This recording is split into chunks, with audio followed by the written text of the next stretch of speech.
আচ্ছা, যে বন্যা পরিস্থিতি সম্পর্কে জানাতে গেলে আসলে আমরা গতকালকে এবং আজকে দিনভর সম্মানিত দর্শকদের জানিয়েছি যে পানি আসলে গতকালকে যেসব এলাকায় পানি ছিল ওইসব এলাকা থেকে কিছু কিছু এলাকা থেকে পানি নেমে গিয়েছে, কিছু কিছু এলাকায় পানি রয়েছে।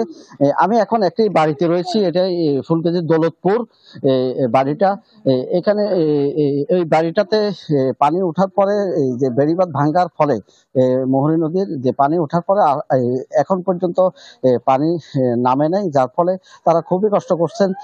আমাকে জানিয়েছেন যে তারা যে রান্না কাজটা পর্যন্ত তারা যে অন্য উপায়ে টিন কেটে তারা রান্না করছেন বলে আমাদেরকে জানিয়েছেন। আমি একটু কথা বলবো একজনের সাথে, একজন গৃহিণীর সাথে কথা বলবো।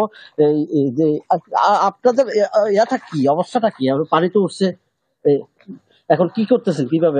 এখন আমরা খুব কষ্টে আছি, কষ্টে দিন যাপন কাটতেছে আমাদের। আজকে 3 দিন থেকে আমাদের বাড়িতে পানি, আমরা খুব কষ্টে আছি ছোট বাচ্চা কাচ্চা নিয়ে।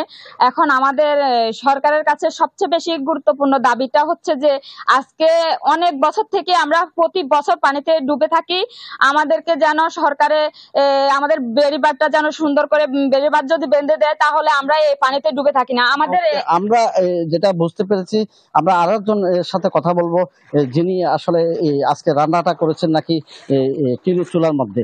আসলে এই যে আপনার কাছে জানতে চাচ্ছি আজকে খাওয়া দাওয়াটা কিভাবে করলেন? আজকে 3 কাঠি টিনের মধ্যে আমরা রান্না করছি, অনেক কষ্টে টিনের মধ্যে রান্না করারই নাই। খুব কষ্টে।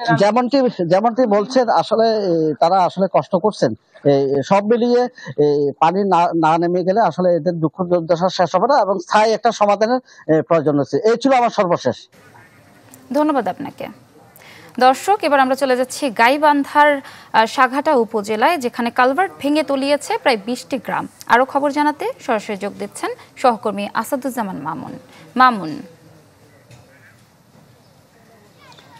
হ্যাঁ, আমি এই মুহূর্তে দাঁড়িয়ে আছি গাইবান্ধা সাঘাটা উপজেলার ভরতখালী ইউনিয়নের শ্মশানঘাটি এলাকায়। এখানে আমার পিছনে দেখতে পাচ্ছেন যে এটা একটা সোনালী বাঁধ।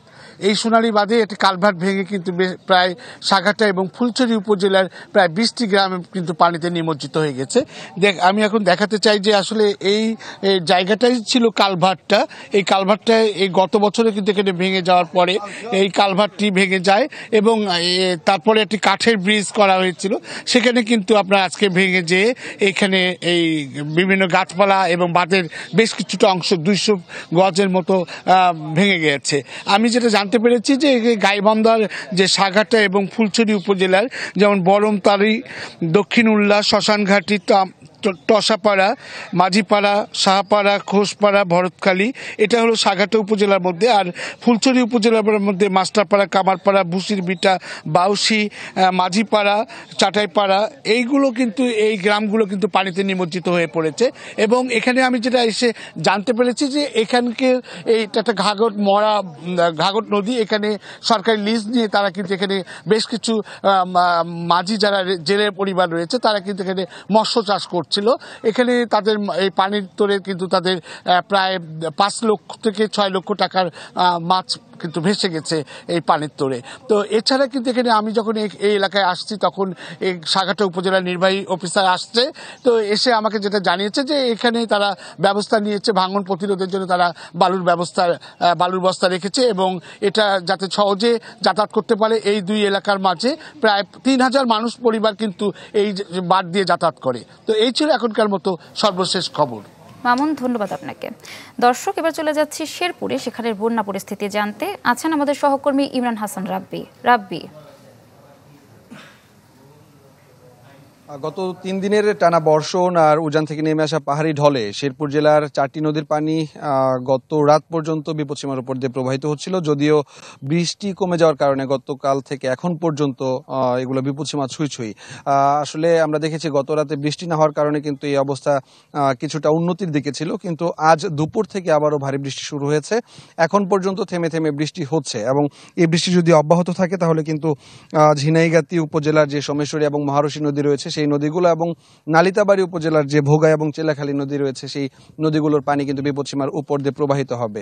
আমি রয়েছি এখন এই মুহূর্তে ঝিনাইগাতী উপজেলার ঝিনাইগাতী উপজেলার চিঙ্গুড়িয়া এলাকার একটি জায়গাতে। এখানে কিন্তু এই মুহূর্তে পানিবন্দী রয়েছে প্রায় শতাধিক পরিবার, এবং আমি যে রাস্তাটির পাশে দাঁড়িয়ে রয়েছে এই রাস্তাটির সামনে যে কালভার্ট রয়েছে সেই কালভার্টটি কিন্তু গতকাল পাহাড়ি ঢলের প্রবল বেগে কিন্তু তা ক্ষতিগ্রস্ত হয় এবং ভেঙে যায়, যার কারণে প্রায় 3000 মানুষ কিন্তু এই রাস্তার অপর প্রান্তে যে 3000 মানুষ রয়েছে তারা কিন্তু এই মুহূর্তে পানিবন্দী অবস্থায় রয়েছে এবং তাদের যোগাযোগ অনেকটা বিচ্ছিন্ন অবস্থায় রয়েছে।